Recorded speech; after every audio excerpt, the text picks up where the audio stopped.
Assim, gente, meu nome é Cristiane, tá? Pra quem não conhecia antes.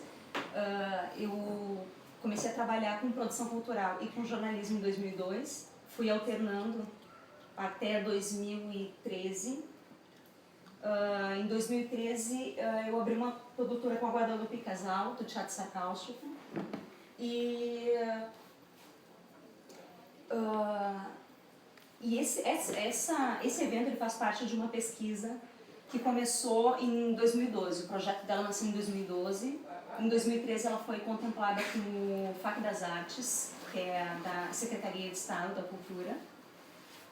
A pesquisa começou em setembro de 2014 e nesse primeiro momento da pesquisa eu fiz uma análise do planejamento e da execução dos incentivos à economia criativa nas 3 esferas, tá? Federal, estadual e municipal. Dentro desses incentivos, eu busquei onde o incentivo à economia criativa se refletia na cultura de Porto Alegre. Quais são os incentivos que englobam a cidade, cuja cidade pode ser beneficiada. A segunda parte da pesquisa é essa, porque assim, o edital ele pede uma contrapartida, tá? Que seria um curso e um ciclo de debates, que tu faz geralmente depois da pesquisa, tu apresenta a pesquisa, enfim, aberta à comunidade. Eu decidi pegar essa contrapartida e botar ela como parte do processo da pesquisa. Então, assim, eu vou apresentar para vocês o material que eu tenho, alguns conceitos meio, assim, os conceitos básicos disso que eu estou estudando. E aí, depois disso, a partir disso, a gente vai começar a conversar. Porque eu pensava o seguinte, eu até posso pegar essa análise e usar a minha experiência e as minhas leituras para chegar a uma conclusão, mas ela não vai ser tão rica quanto compartilhar isso com pessoas diferentes e que atuam em diferentes áreas da cultura de Porto Alegre. Eu acho que vai ser muito mais rico dessa forma. Então, tudo que a gente discutir aqui, depois vai complementar a pesquisa que eu já fiz e vai ser lançado uma publicação online que vai estar disponibilizado para download gratuito.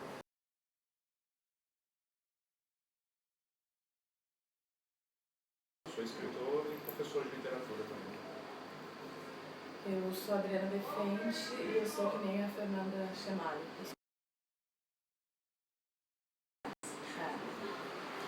Eu sou Fábio Pinto, eu acompanho essa pesquisa desde 2012, já que eu sou casado com a anfitriã, e sou professor de literatura, de comunicação também.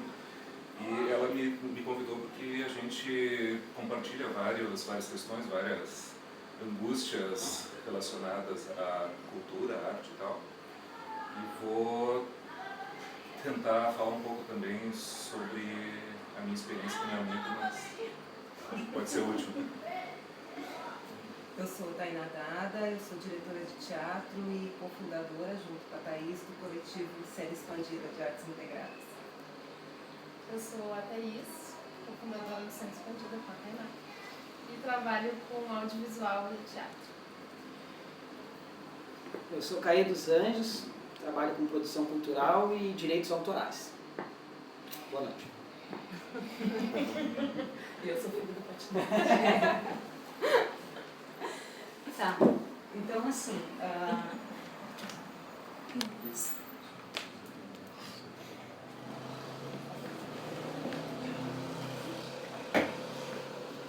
tem uma coisa que eu acho, tá na notícia de Lucas, tem uma coisa que eu acho fundamental, que é uma cultura que ela já está, ela é muito cristalizada. Eu acho que ela é responsável pelos ruídos que existem quando a gente trabalha com produção artística e dinheiro. Tá? Desde o início da arte sempre houve um vínculo com o valor econômico, mas ele sempre foi rechaçado. A gente tem assim no Renascimento um momento em que se cristaliza a ideia do gênio artístico, que a gente coloca o artista e a obra num patamar superior, um entendimento de que é um trabalho que transcende, sabe, que tem é necessário uma divindade para que ele possa funcionar. Isso se cristalizou muito e a gente tem isso até hoje, na verdade. Eu acho que isso é que impacta muito esse pensamento que eu quero expor para vocês agora. Bom, são 4 conceitos que eu vou passar bem rapidinho, tá? E que é importante falar porque eles são muito confusos e é muito fácil de confundir, tá? Até porque as palavras são muito parecidas, tá? Que é a indústria cultural, indústria criativa, economia criativa e economia da cultura. Tá. A indústria cultural ela é um termo que surgiu na década de 40 com a escola de Frankfurt. Acho que a maioria das pessoas aqui já estudou isso, né? Que era um termo usado para definir basicamente os meios de comunicação de massa usados com o intuito de manipulação da população. Dentro dessa teoria, se acreditava que no futuro, com o desenvolvimento das tecnologias, a informação haveria um monopólio de comunicação e a informação seria homogeneizada, que na real não aconteceu. A gente ainda tem monopólios de comunicação, mas existe uma invenção muito feliz em Salvador, que foi a internet, que espalhou, pulverizou toda a informação. Ela não tem mais aquele funil, sabe? Ela não tem tanta retenção na mão de poucas pessoas e poucos grupos. E isso mudou completamente essa dinâmica. Tanto é que a informação hoje, a gente não tem a informação homogeneizada, ela tem heterogeneizada. Porque com a internet e com o acesso de muitas pessoas ao mesmo tempo, um espaço infinito de ciclo da informação, a gente conseguiu desenvolver coisas que são muito específicas, assim. Então tu consegue, sei lá, é uma rede social do cara que é metaleiro da década de 80 e usa blusa vermelha, sabe? A gente consegue trabalhar com focos muito específicos, porque é um universo muito grande. Potencial de lucro num trabalho de criação. E aí, com isso, eles desenvolveram um primeiro modelo de indústria criativa, que foi o de propriedade intelectual. Tá? Vocês querem que feche a porta pelo barulho? Sim. A porta ou a janela? A janela? Não, aqui vocês não estão ouvindo aqui? Não. Mas a janela tá... Pede para o Priscila. Fala ali com a Priscila para ela não falar. Vou falar.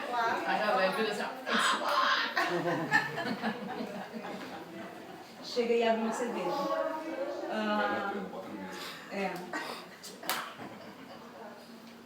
Tá, ó, essa foi a primeira definição de indústria criativa, tá? Que foi a publicação inglesa. Definimos indústrias criativas como aquelas, como aquelas que têm sua origem na criatividade, habilidade e talentos individuais e que têm potencial para a criação de renda e empregos por meio da geração e exploração da propriedade intelectual.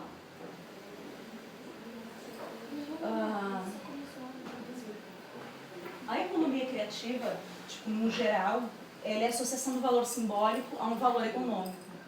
Tem uma coisa... Olá, tudo bom? Tatiana só diz ali, Tatiana, eu faço isso, eu sou bailarina. Sou a Tatiana Rosa, eu sou bailarina, coreógrafa, professora de dança, com um certo tempo na bagagem também de atuação na universidade, como professora de dança. Tá. O raciocínio que eu uso como base, tá? Que eu acho que é a base desse conceito de economia criativa e de todos os conceitos que ficam nos arredores, é o seguinte: o conceito de economia criativa ele está em aberto e aparentemente nunca será fechado, porque além de ser muito amplo, ele precisa se adaptar à realidade econômica da região onde ele se aplica. Então, no caso da Inglaterra foi a propriedade intelectual, no Brasil é bem diferente, é uma coisa que a gente vai ver depois. A base do conceito de economia criativa é mais ou menos isso. Tá? A gente tem, o objetivo do capitalismo é o lucro. Tá? O lucro é receita menos despesa. quando a gente consegue desenvolver um produto que o preço final dele aumente por causa da criação e não do produto físico, a gente tem um trabalho de economia criativa, porque tu aumenta exponencialmente o lucro, mas tem exatamente a mesma despesa que tu tinha se aquilo ali não tivesse aquela criação em cima. Então, assim, um exemplo bem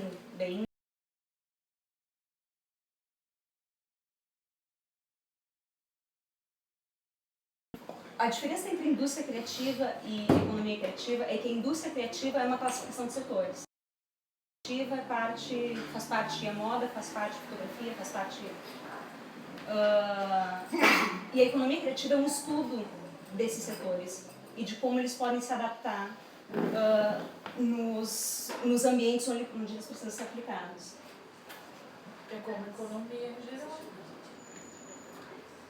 A economia enquanto ciência. É verdade. Como conceito, eu digo como conceito, desde que vai sempre mudar. Porque... Sim. Tá, a economia da cultura. Entra aí. Entra, e aí tu olha pra esse capaz. Aí tu já olha pra esse celular e te apresenta. E já começou. Oi, gente, desculpa o atraso. Agora só... tem o caminhão de lixo. Ele foi um dos motivos, fala bem pra fora. Muito expressivo. Bom, eu sou a Aline, eu sou gestora cultural do Vila Flores e terminei no passado uma especialização em economia da cultura na URGS. É isso, Cris? Isso. Eu tô vendo os comentários das pessoas. Tá, eu vou esperar o caminhão de lixo passar. Ô Thaís, fecha aí rapidinho só pra gente... Porque ele é meio lentinho pra sair. Depois a gente abre. A gente tem um recurso eólico também. Tem um recurso eólico. Vamos tentar. Peraí. Estamos em Osório, né? E tem o catavento. Tá. Economia da cultura, eu encontro, como eu trabalho há muito tempo com isso e tenho muitos amigos nessa área, eu encontro muita resistência com relação a esse tipo de...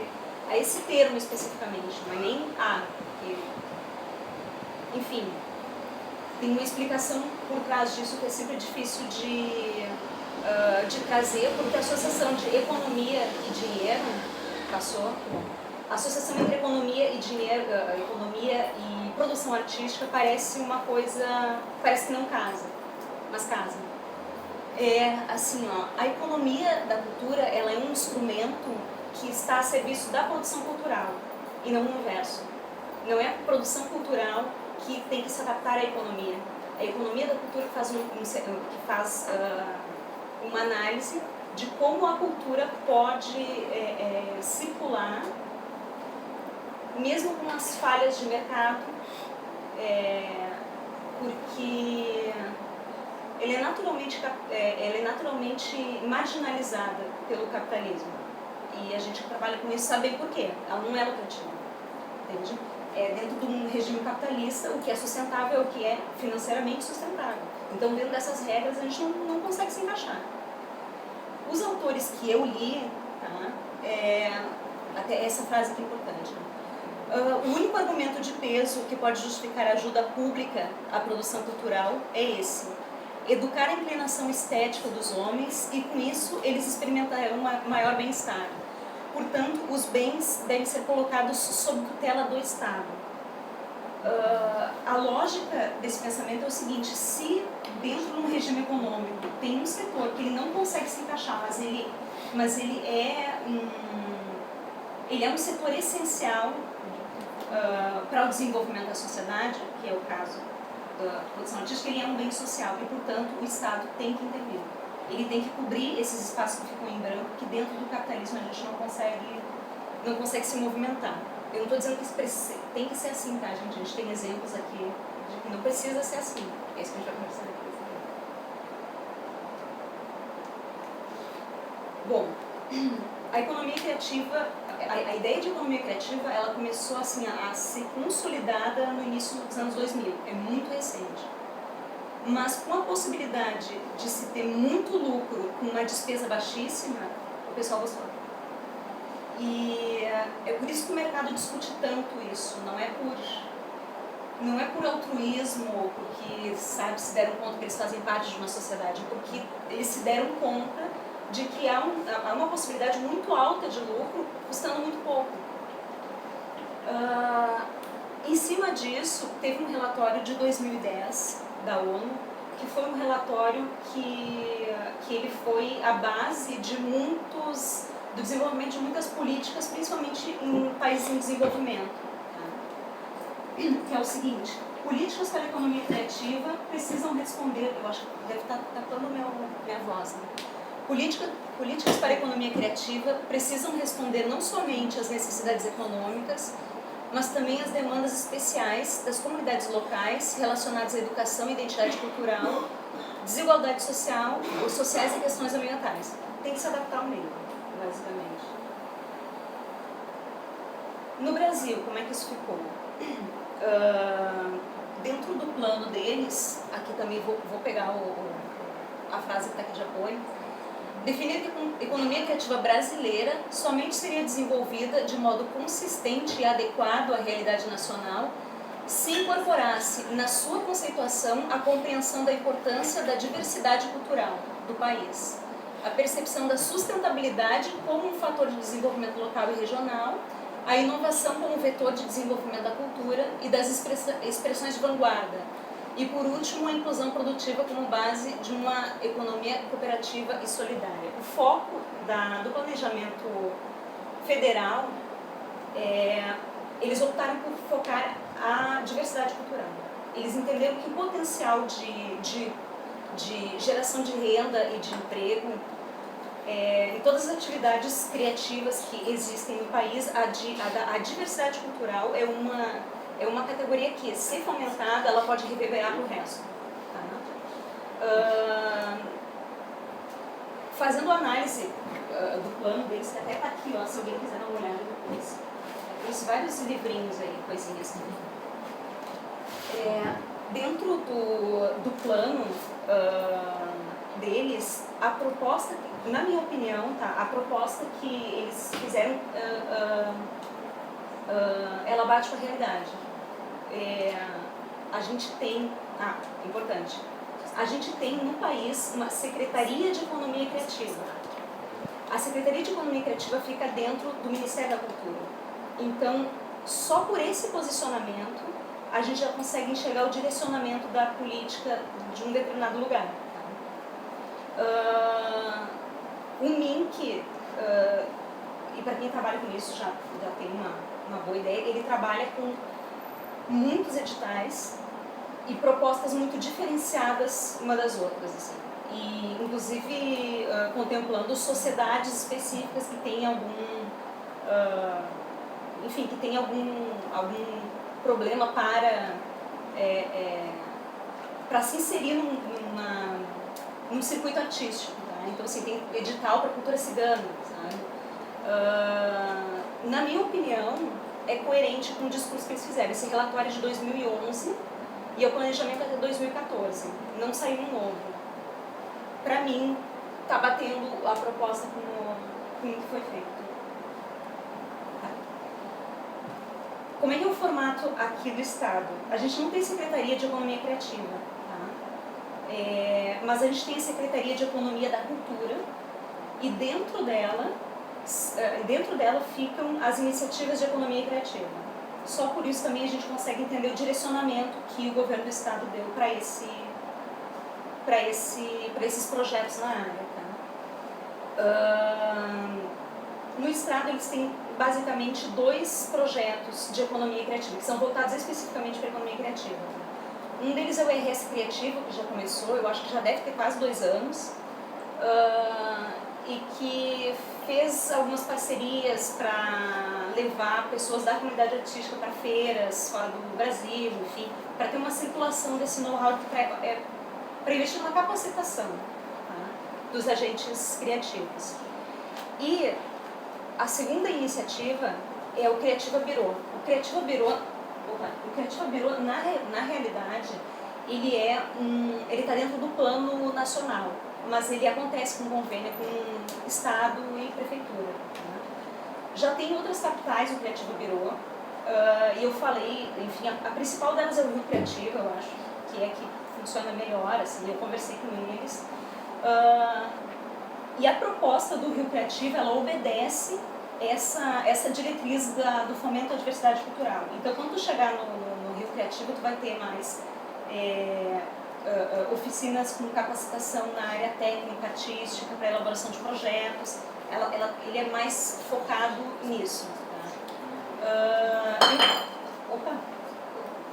Eu perguntei para o Rafael, que é o coordenador do Procultura, a Criativa Birô já tem uma sala escolhida lá na Casa de Cultura Mário Quintana. E, segundo ele, agora eles estão no momento da estruturação física do espaço. Tá? A proposta, as duas principais propostas da Criativa Birô é que tenha uma incubadora e um espaço de consultoria e capacitação, que é mais ou menos isso que acontece no Rio. Onde tem os cursos, existe uma possibilidade de fazer uma consultoria empresarial. E a incubadora, o mais interessante que eu acho assim, da incubadora é o seguinte: a incubadora normalmente não inclui projetos artísticos, por uma coisa simples, eles não dão dinheiro. O motivo para incubar uma empresa é para que tu consiga desenvolver ela a ponto de dar uma determinada margem de lucro e tal. E produto artístico não tem esse fim. Tá? Se a Criativa Birô daqui for uma birô focada na diversidade cultural, há muito mais chances disso acontecer. E isso é muito legal. Isso salva muita coisa, salva muita gente. Porque, na real, como artista, o artista sabe criar. Ele é obrigado a produzir, ele é obrigado a lidar com burocracias. E isso toma um espaço de tempo que ele poderia estar criando.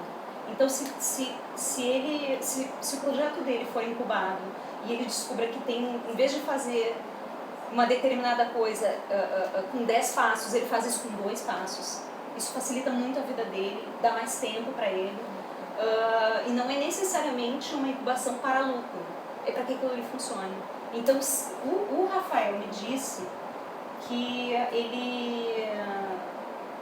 ele acha que vai ser aberto, não é uma coisa ainda definida, mas que vai ser aberto para outros campos da economia criativa e não só a diversidade cultural. Bom, a gente vai ter que esperar, não adianta. A política pública municipal é o seguinte: eles formaram um comitê que terminou, eu acho que foi no final do ano passado, eles terminaram isso aqui, ó, que é um planejamento, que é o Porto Alegre Criativa, que é Mostra pra cá que eles estão pedindo pra ver as publicações. Eu acho que dá pra pedir no Nova Poa, tá? Se não tiver, tem na internet, não tem, né? Tem lá. Depois eles estão pedindo também pra mandar todas as referências da pesquisa, se tu puder. Sim, por favor, tá? Não tem uma canetinha aqui. Tu não tem uma canetinha, né? Não tem aqui. Tu me alcança uma caneta, daí eu vou anotando, senão depois eu vou me perder. Deixa eu anotar nos meus livros. Posso.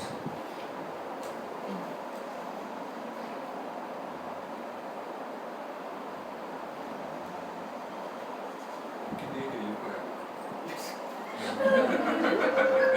As referências são várias. Tá. Política pública municipal é o seguinte: eles fizeram um comitê com aquelas três regionais, a iniciativa privada, representante da sociedade civil, sindicatos e órgãos do governo. Lançaram essa publicação e agora a meta de 2015 é fazer um mapeamento de onde estão as atuações dentro dessa área econômica e as oportunidades que surgem. Enfim, tem uma base de dados para que se possa pensar em políticas efetivas e que possa orientar até iniciativas da sociedade civil. E eles também fizeram um convênio com o Observatório, o OBEC, Observatório de Economia Criativa da URGS, tá? Porque eles também têm metas de capacitação dos agentes criativos.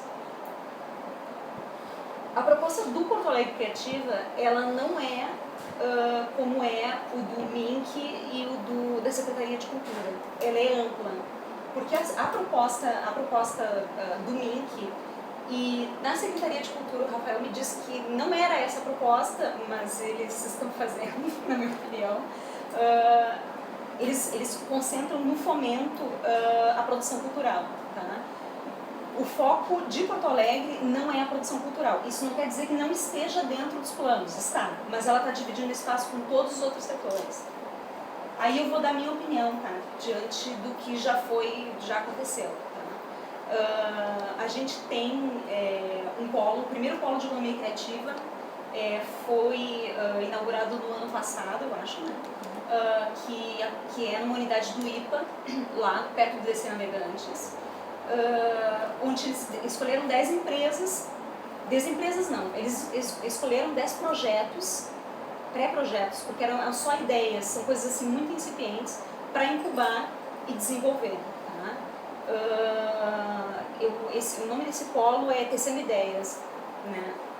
E assim, logo que se divulgou que agora vamos trabalhar com uma economia criativa em Porto Alegre e tal, foi divulgado um convênio com a Prefeitura e ESPM para abrir um polo de economia criativa. Tá? A Prefeitura cedeu um prédio, que era um prédio que estava inativo, alguma coisa assim, cede isso para a ESPM e a ESPM gerencia. Tá? Isso ainda não está pronto, enfim, tem pendências ainda, não tem uma divulgação do que, como será exatamente aquilo dali, mas assim, vamos avaliar onde a coisa se encaixou. Tá? O contato da ESPM com a Prefeitura para esse projeto está dentro da SMIC, da Secretaria Municipal de Indústria e Comércio, e não da Secretaria de Cultura. Do outro lado, a ESPM não é uma escola de belas artes. Então, a probabilidade, isso é a minha opinião, tá? A probabilidade de ser uma coisa voltada à produção artística é muito pequena.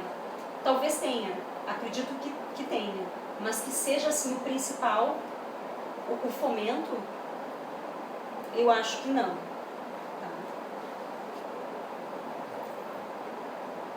Deixa eu ver o último.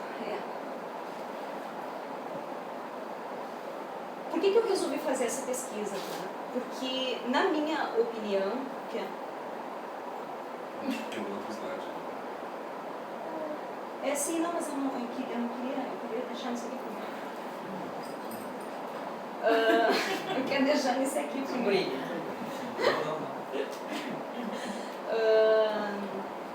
Eu acho o seguinte, a disciplina de economia da cultura surgiu na década de 60. Ela demorou um pouco a engrenar, mas enfim, ela existe, ela é no campo de estudo, já com bons referenciais dentro da área de economia. A economia criativa, como economia criativa, ela começou a se consolidar em 2000, foi muito tempo depois. Só que a economia criativa é um guarda-chuva que inclui a economia da cultura. E o que eu acho que é o principal para a gente é o seguinte: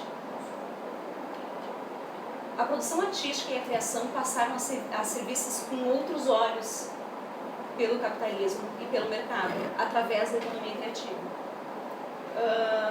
E eu acho que é esse detalhe que pode trazer um diferencial para o trabalho que a gente tem hoje. Não só em Porto Alegre, isso, enfim, mundialmente. E ele pode nos tirar daquele código binário, sabe? Ou é Estado ou é iniciativa privada. Sabe? Que a gente fica se batendo um do lado do outro. Eu acho que há a possibilidade de um terceiro caminho, tá? Com essa nova perspectiva econômica. Essa é a minha tese. É por isso que eu resolvi fazer a pesquisa. Porque eu acho muito importante que a gente, como comunidade artística, tenha consciência do que está acontecendo para, pelo menos, escolher o que a gente vai fazer. Pelo menos escolher. Ou tu ter insights que tu possa te adiantar a política pública, entende? E trazer sugestões ou trazer tem iniciativas que colocam a política pública dentro da comunidade artística e aí que esses recursos, porque tem recursos, esses recursos possam ser direcionados para a produção cultural. E aí a pergunta que eu tenho para vocês é essa. Como é que a produção de Porto Alegre ela pode se beneficiar desse novo campo econômico?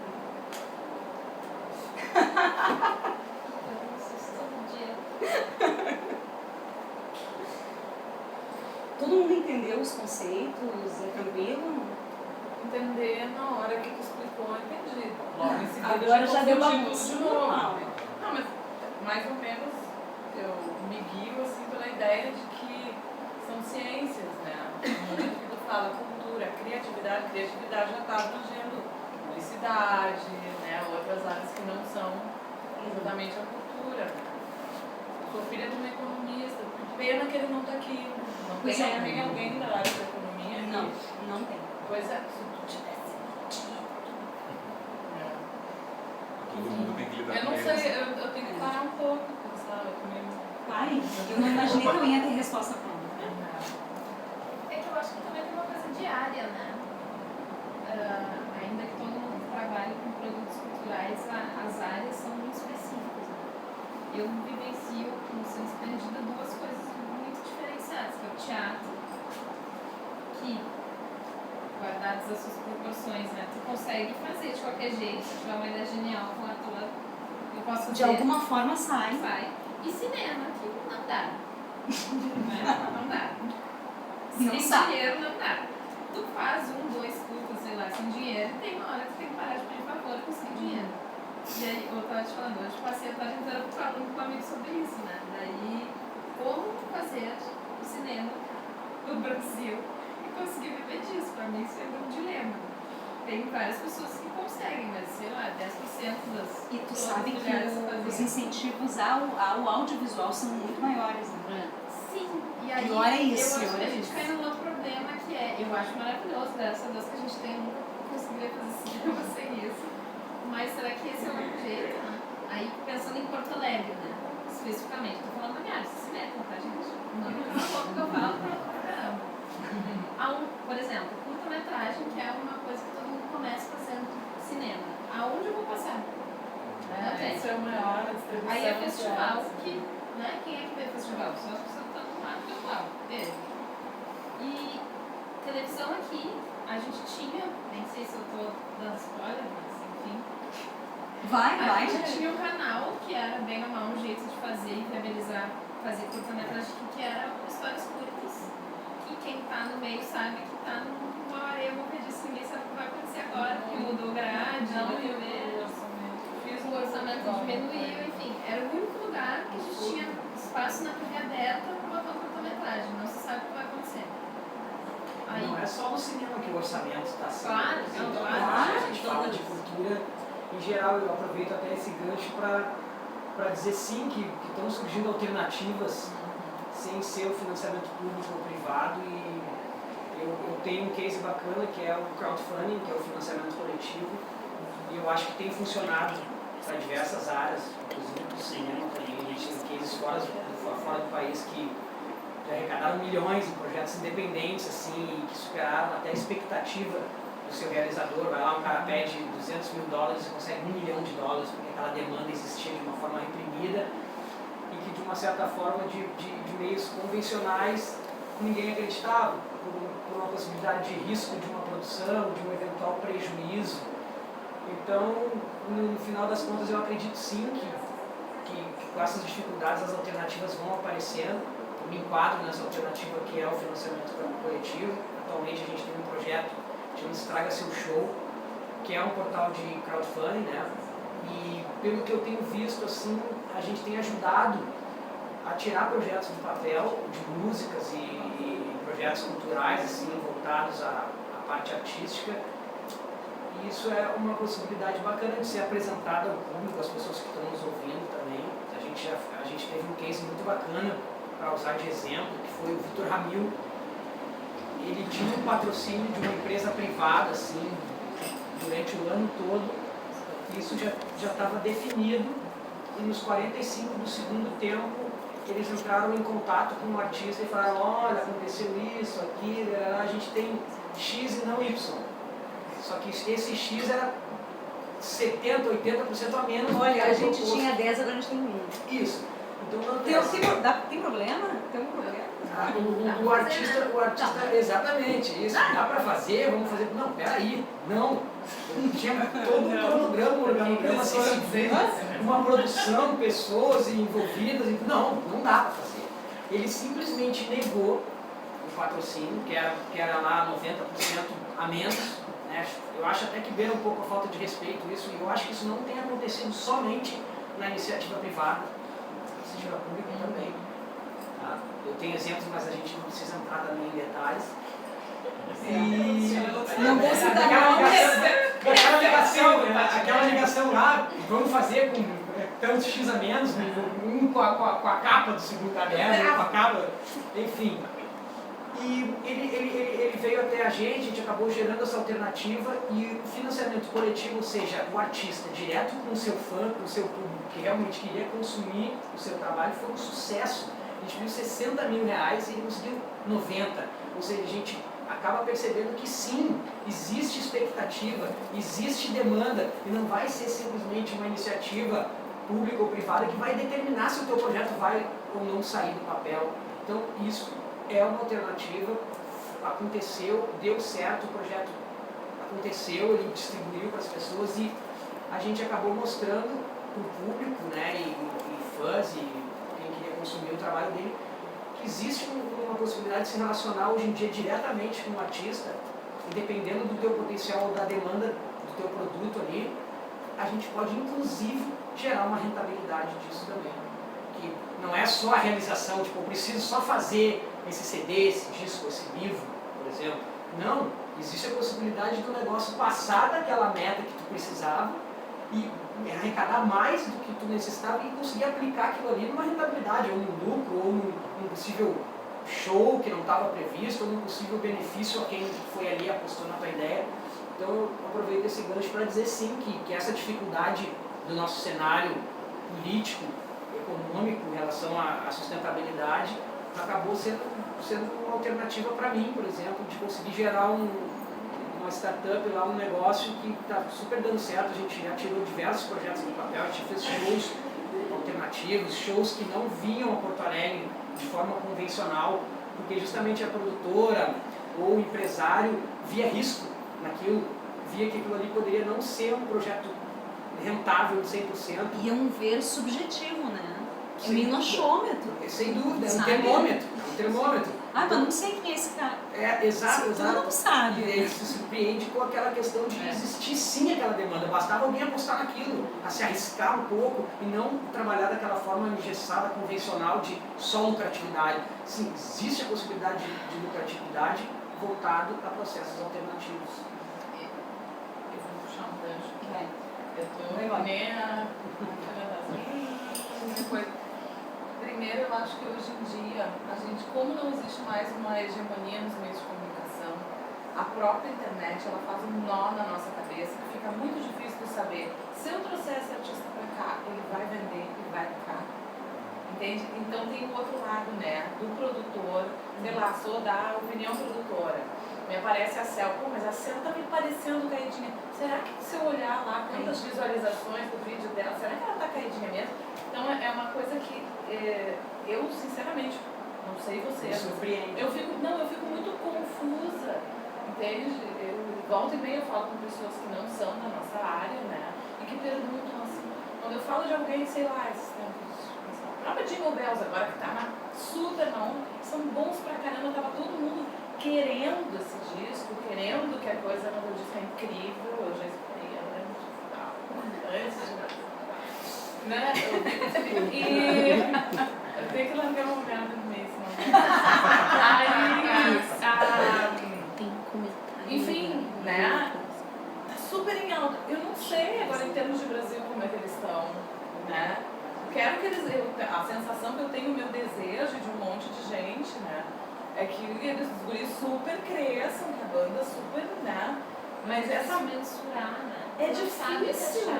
é difícil Mas porque eu são acho que muitos faz caminhos. sentido. É tão mais fácil de tu entrar no canal deles do YouTube, tem todos os acessos. Cara, de mas quais isso- lugares do Brasil. Mas muitas vezes Nem isso não sempre importa, quer isso não dizer, importa para nem sempre um quer dizer. produtor, ou É às que eu vezes não para sei um nada de empresário música, e mas tal. pra mim faria sentido, tipo, Facebook e YouTube hoje te fornecem os dados de quem tem quantos cliques. E... Mas antes era Globo, ponto. Entendeu? Era um canal só.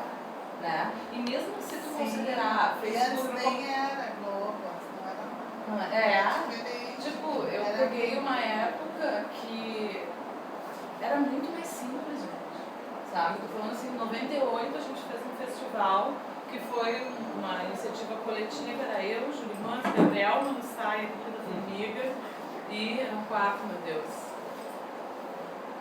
Bem, não lembro o nome, que eram umas poucas, muito menos bandas, né? E grupos que estavam surgindo nessa época.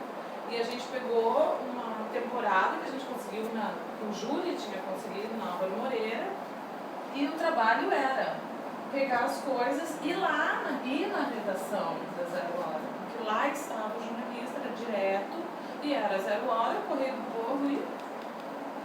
Entende? Agora tu tem 500 canais, tu não sabe assim qual o peso de determinado blog para divulgação de Agora áudio. tu tem canais internacionais, então a divulgação tem que ser bilíngue, porque senão não chega do outro lado. A gente quer ter Deixa eu só fazer um comentário. Acho que é Júlia Gonçalves, né? Isso, acho que era. A Júlia Gonçalves botou um comentário ali que eu ia falar, mas ela tirou. Não se arrependa, bota de novo. Volta pra gente. Tá, continua, desculpa. Eu queria falar uma coisa que era com relação às expectativas que as pessoas têm das coisas já estabelecidas, né? Todo mundo quer botar naquilo que já está pronto, que nem histórias curtas, e de repente esse lugar que está pronto nem combina com a estética do artista, com a coisa que ele está propondo, ele nunca vai ter espaço naquele lugar, e de repente ele precisa abrir outras frentes e talvez experimentar que nem o Vitor Ramil fez, ele mesmo se feitou e pronto, ele tinha estofo para sustentar uma situação que talvez ele nem soubesse. E que para ele também foi um risco, ele também teve esse receio, também foi uma coisa assim, entre dar uma negativa, né, de uma grana na mão e capitanear isso do zero, captar isso do zero, com certeza, mas esse desafio também, o resultado de um lance dar certo também é recompensador, né? Ele pediu um valor e atingiu aquilo vezes 2, é uma coisa que com certeza incentiva, serve sim para mostrar para muitas pessoas que existem essas brechas, essas lacunas aí de consumo, que tem que só sair dos moldes padrões de negócio, que são esse modelo de... Eu até queria complementar uma coisa que é interessante porque na minha prática profissional é bem diferente, porque no Vila Flores, para quem não conhece, só explicando um pouco melhor, é um centro de cultura, educação e negócios criativos, então tem de tudo. Tem desde artista, tem designer, tem serralheiro, tem o pessoal do teatro, tem o pessoal da arquitetura, então é realmente bem economia criativa no sentido de que pega muitos segmentos diferentes, né?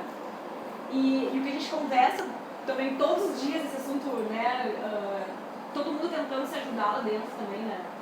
Que é cada vez mais o artista como empreendedor, né? Claro, eu tô falando de um universo de 20 grupos que estão lá, tô falando da experiência que existe lá, né? Não tô generalizando. Mas lá estão pessoas com um perfil empreendedor.